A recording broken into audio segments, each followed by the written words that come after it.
Hello বন্ধুরা, আমি বিথি বলছি। তোমরা কেমন আছো? আশা করি তোমরা ভালো আছো, সুস্থ আছো। আমিও খুব ভালো আছি। তো দেখতেই পারছো এখন হচ্ছে কি বলো তো, কনে রেডি হচ্ছে মানে শ্বশুরবাড়ি যাওয়ার জন্য। এখানে দেখো সাজুগুজু চলছে। তো সকাল সকাল ওদের নিয়ে যাওয়ার নিয়ম, তো তার জন্য হচ্ছে এখানে রেডি হচ্ছে। তার মধ্যে দেখো এখানে কারেন্টটা অফ হয়ে গেছে, তো দেখতেই পারছো। আর এখানেও মানে পুরো মানে সেজে নিয়েছে, তো সাজিয়ে দেওয়া হয়েছে ওকে, তো রেডি পুরো। তারপরে এখানে আমি বরকে মালাটা নিয়ে পরিয়ে দিলাম। তো যাই হোক, দেখতে পাচ্ছ। আর এখানে অন্য ঘরে জামাই বসেছিল, তারপরে একজন ওনাকে একটু হাওয়া দিচ্ছে, এতটাই গরম লাগছিল। তারপরে এই যে মানে বরের মানে টোপরটা, তারপরে আমি টোপরটা দিয়ে আসলাম পরে নেওয়ার জন্য, যে একটু এসে কেননা বেরোবে ওরা, তার জন্য। তো যাই হোক, দেখো দেখতেই পাচ্ছ। তারপর জামাই কি আমাকে বলছিল আমার ঠিক মানে মনে পড়ছে না, কেননা তারপরে দেখো এই ঘরে চলে আসলো জামাই। আর এই দেখো জামাইয়ের মুকুটটায় মানে দরজায় লেগে গেল মাথায়। তারপরে এখানে আছে নিয়ম কি, মানে কনেকে হাত ধরে নিয়ে বেরোতে হবে। আগে বর থাকবে, পিছনে বউ থাকবে। তো দেখতেই পাচ্ছ নিয়ে এখন বেরোচ্ছে। আর সামনে আছে শাশুড়ি মা দাঁড়িয়ে আছে। তো সবারই মুখটা অন্ধকার, চোখ ছলছল করছে, কারণ ওর সামনে কেউ মানে কান্না করবে না, তো তার জন্য মনটা ওর খারাপ হয়ে যাবে। তো ওরও মুখটা দেখতেই পাচ্ছ, মানে ওরও খুব মানে চোখটা ছলছল করছে। তো যাই হোক, যেগুলো নিয়ম সেগুলো পালন করতেই হবে। তো এখানে আছে তোমার চাল, একটা প্লেটে চাল না হয়েছে। তো চালটা নিয়ে মানে পিছন দিক দিয়ে দু হাতে করে তিনবার চাল দেওয়া হবে, মার আঁচলে যেয়ে পড়বে। তো এটা হচ্ছে নিয়ম। তো মুখ মানে দেখে মানে পিছন দিয়ে দেবে, যাতে ও দেখতে না পায়। তো এটা মনে মনে বলতে হবে যে মানে তোমার ঋণ আমি শোধ করে দিয়ে গেলাম। তো এটা হচ্ছে নিয়ম, যেহেতু তাই। তো মার ঋণ কখনো কোনো দিন কেউ শোধ করতে পারিও নি, আর পারবেও না। তো কখনোই তোমরাই বলো, মা ঋণ কখনো শোধ করা যায়? কখনোই শোধ করা যায় না। তো যাই হোক, তো নিয়ম তো অবশ্যই মানে পালন করতে হবে। তো ও তিনবার করে মনে মনে বললো, দিয়ে বেরিয়ে গেল। তারপরে এখানে আসলো হচ্ছে তোমার আশীর্বাদ করবে। তো শ্বশুরবাড়ি যাওয়ার আগে সবাই একটু ধান দুব্বো দিয়ে আশীর্বাদ করবে। তো তার জন্য ওখানে ওদের বাইরে নিয়ে এসে বসানো হয়েছে, যে এখানটা যেখানে ওদের বিয়ে হয়েছিল, তো সেখানে মণ্ডপে। তো দেখতেই পাচ্ছ, তো এখানে সব আনা হয়েছিল। আমি আবার যেন কুলোটা একটু সামনে এগিয়ে দিলাম, যাতে সবার অসুবিধা হয়, আর মিষ্টি জল দিয়ে যে ধান দুব্বো করতে দিতে। তো যাই হোক, এই দেখতে পাচ্ছ কত লোক এসেছে, পাড়ার লোকজন পুরো নতুন বরকে দেখতে এসেছে আর বউকে। তো পুরো মানে তারপরে দেখো এখানে আছে বরণ হয়ে গেছে। তো বরণ হয়ে যাওয়ার পর এখন ওরা যাচ্ছে কোথাও কোথাও, ওরা যাচ্ছে সামনে ওদের কাছেই, মানে বাড়ির পাশেই তো বড় ঠাকুরের মন্দির আছে। তো সেখানটায় দেখো সবাই, তোমাদের দাদা ভাই, আমার মামা শ্বশুর, আমার দেওয়ার, ওরা সবাই বসে আছে। সবারই মুখটায় একটু খারাপ আছে মনটা। তো যাই হোক, তাই দেখতে পাচ্ছ লাইনে সবাই যাচ্ছে। এখানে ওই যে বড় ঠাকুরের মন্দিরে ওরা এখন প্রণাম করে নিচ্ছে বড় ঠাকুরকে। তো দেখতেই পারছো। তো ওদের হচ্ছে এই মানে সকালে নিয়ে যাওয়ার নিয়ম, আর আমাদের মধ্যে হচ্ছে বিকেলে নিয়ে যাওয়ার নিয়ম। তো ওর জন্য হচ্ছে তোমার ওরা 9টা, এই 8:30-9টার মধ্যেই বেরিয়ে পড়েছে সকাল সকাল। আর রাত্রিরেও না সেরকম করে ঘুমায়নি, বাসর রাত জাগা হয়েছিল বলে। তো যে কদিন ছিলাম সে কদিন একদিনও ঠিকভাবে ঘুম হয়নি। তো শরীরটাও খুব দুর্বল ছিল। তা ওদেরও তো আরও উপোস ছিল, বাসর রাত জেগেছিল, ওদেরও একটু শরীরটা লাগছিলো, আর বিয়ে বলে কথা। তো 1-2 দিনেই তো কষ্ট করবে, তাই না? তো তারপরে দেখতেই পাচ্ছ এখানে মামাসিরা সব মানে ভিতরে চলে গেল, আর এরপরে ওরা গাড়িতে উঠে পড়বে। এই দেখতে পাচ্ছ। তার আগে আছে নিয়ম, গাড়ির চাকায় ঘটিতে করে জল দিতে হয়, মানে গাড়ির সামনের চাকায়। আর তারপরে দেখে বরের জামাইবাবু আর বর মিলে দুজনে মিলে কি শুরু করেছে আমার সাথে। আমি বলছি যাও যাও, তো ওরা না শুনবে না, যে কী কথা হচ্ছে, সবাই মিলে হাসছে, তো দেখতেই পাচ্ছ। তো হাত ধরে এখানে কি কথা হচ্ছিল বলো তো? কথা হচ্ছিল যে আমরা যে গেটটা ধরেছিলাম, তো আমাদের পাওনাটা যা দিয়েছে আমি সেই টাকাটা রিটার্ন করে দিয়েছিলাম ওদেরকে, তো আরেক জামাইবাবুর কাছে। তো আমি বলছি থাক, দিতে হবে না, তো তুমি চলে যাও। এবার বর বলছে না, নিতে হবে। তো যাই হোক, আবার দেখো পকেট দিয়ে যে পয়সা বের করছে, করে আবার বলছে না নাও নাও নাও।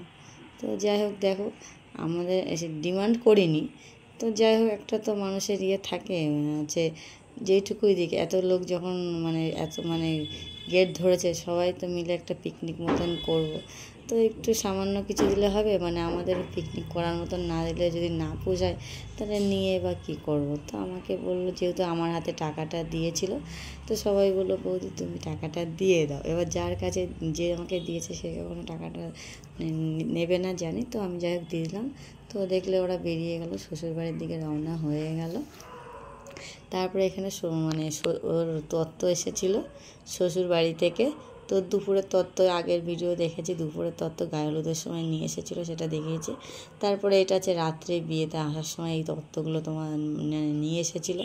তো এটা দেখো একটা ইলিশ মাছ আছে, আর এখানে চিপস কুরকুরের প্যাকেট আছে, আর একটা গেঞ্জি স্যান্ডো গেঞ্জি আছে, আর এটা হচ্ছে তোমার দিদার শাড়ি। তো কনের দিদার শাড়ি লেখা রয়েছে। তো ভাবছিলাম জামাইয়ের শাশুড়ির শাড়ি, তারপর দেখছি না কনের দিদার শাড়ি। আর এইটা স্যান্ডো গেঞ্জি ধুতে আছে কনের দাদু। তারপর এই যে আমি প্যাকেটটা খুলছি, দেখো হাত দিয়ে ঠিক খুলতে পারছি না, কেননা চাকু বা কাঁচি হলে খুলতে সুবিধা হয়, তো খুঁজে পাচ্ছে না। তো যাই হোক আমি চেষ্টা করছি জোর জবরদস্তি দেখো যে খোলার জন্য। তারপরে আমাকে একটা চাকু এনে দিল মামা, যে চাকুটা দিয়ে খোলো।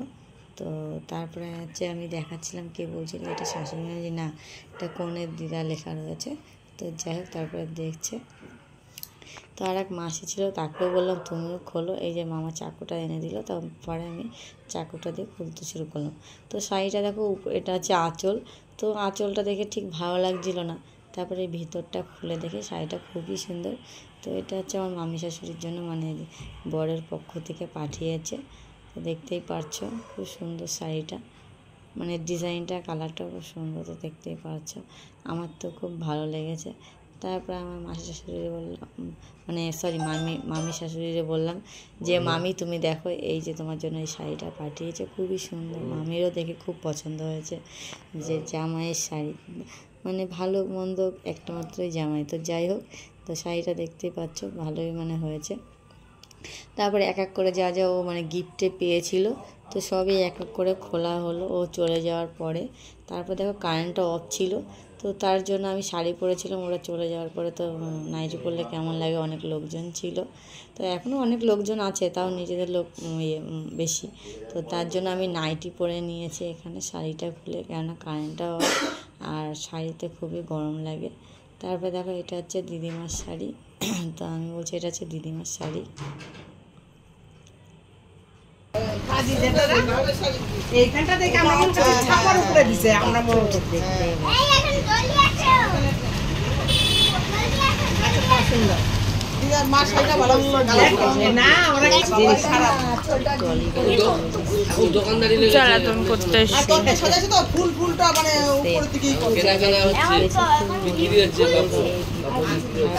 আর কিছু নাই, ওটাই কি এটাই কি এটাই কি বন্ধ করে দেবো, একটু উঁচু কর, খোলা আসছে কেন রে? হ্যাঁ এবার উঁচু কর, হ্যাঁ এবার ভালো এসেছে, হ্যাঁ খুব সুন্দর লাগছে। পিঙ্ক কালার, লাইট জ্বালাচ্ছিস কেন? লাইট লাগলে আলো। মামিকে বললাম এই শাড়িটা হচ্ছে রেখে দাও, কারণ অন্য সময় রেখে দিতে পারবে, আরও তো কত অকেশন আছে সেটাতে সেই সময়। যাই হোক, তো দেখে নিলাম, গিফট দেখা হয়ে গেল, তো দেখতেই পারছো। তারপরে এখানে আছে দুপুরবেলায় খেয়ে দিয়ে স্নান দিনান করে, তো ওর শ্বশুর বাড়িতে খাট বিছানার জিনিসপত্র আলমারি শোকে সেগুলো দেওয়া হয়েছে, তো সেগুলো হচ্ছে পাঠানো হবে। তো দেখতেই পারছো এখানে আছে আলমারি খুলে দেখছি, আর স্নান দান করে খেয়ে দিয়ে নিয়েছি। তো দেখতে পাচ্ছি আমি পুরো মাথা আঁচড়াইনি, পুরো পাগলিটার মতন লাগছে আমাকে। তো চুলটা ছাড়া দিয়েছিলাম, কেননা ভিজে চুল বাঁধলে গন্ধ হয়ে যাবে, তো তার জন্য। আর এই যে শোকেসটা তুলছে, দেখো শোকেসটা কত সুন্দর হয়েছে। তো ওদের ওখানে শোকেস প্রথমে দেখেছে, তো ডিসপুট কোনোটা পছন্দ হচ্ছিল না। তারপরে হচ্ছে এই শোকেসটা এসেছে কোথা থেকে জানো, এই শোকেসটা অনেক দূর থেকে এসেছে। কোথা থেকে বলো তো, গোবরডাঙ্গা থেকে। তো আমার মামা শ্বশুরের যেখানে কারখানা আছে, তো সেখানে অত দূর থেকে ভ্যানে করে নিয়ে এসেছে। কিন্তু শোকেসটা খুব সুন্দর হয়েছে, আমার খুব পছন্দ হয়েছে। কোনোদিন যদি পারি তো আমি একটা এরকম শোকেস নেব, তো আমার ইচ্ছা আছে। তারপরে দেখো এখানে হচ্ছে অনেক জিনিস তোলা হয়ে গেছে, খাট জাজিম ওইগুলো তো তোমাদের দেখিয়ে দিলাম। তো এইখানে দেখা যাচ্ছে তোমার বালিশ কাঁথা, ব্ল্যাঙ্কেট, তারপরে তোমার হচ্ছে ওর ইসে কাঁসা পিতলের জিনিস। আর এখানে দেখা হচ্ছে আলমারিটা তিনজনে মিলে তুলছে। আলমারিটা খুব সুন্দর হয়েছে, কেননা 3 পাল্লার আলমারি। তো দেখতেই পাচ্ছ, এখন আছে 3 পাল্লার আলমারিটাই বেশি চলে। তো ওকেও দেওয়া হয়েছে তো 3 পাল্লার আলমারি। তো আলমারিটা কালারটা দেখো কত সুন্দর হয়েছে। তো 5-6 জনে মিলে ধরেও, তোমাদের দাদা ভাই, আমার মামা শ্বশুররা, আমার দেওরা সবাই মিলে ধরে তুলতে পারছে না। তো দেখতেই পারছো। আর সবাই মানে ওরা তুলছে আর আমরা সবাই মানে দেখছি। আর হাতে হাতে আমরাও একটু হেল্প করছিলাম, মানে ছোটোখাটো জিনিস আছে তুলে দেওয়ার জন্য।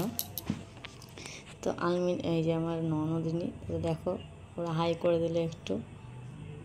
তারপর হচ্ছে কী বলতো, ওর পালা। এবার আছে ওর জন্য সম্বন্ধ দেখতে হবে।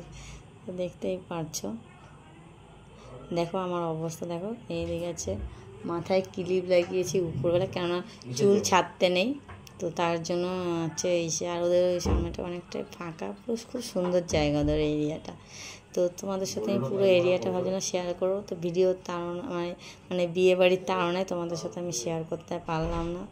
তো আর ওদের বাড়িতে না অনেক ছাগল আছে, মিনিমাম 40 থেকে 50টা ছাগল আছে, আর কুকুর আছে, বিড়াল আছে, তো 5-6টা বিড়াল আছে। তো আমি এই বিয়ে বাড়ির তাড়নায় তোমাদের সাথে আমি শেয়ার করতে পারলাম না, ওদের ভিডিও মানে নিতে পারলাম না। তো আবার পরে যদি কোনো দিন যাই, তো তোমাদের সাথে আমি অবশ্যই শেয়ার করব, যে ওদের নিয়ে একটা ব্লগ বানাবো। তোমরা যদি মানে দেখতে চাও তো কমেন্ট বক্সে জানাবে, তাহলে আমি যে অবশ্যই ব্লগ করব।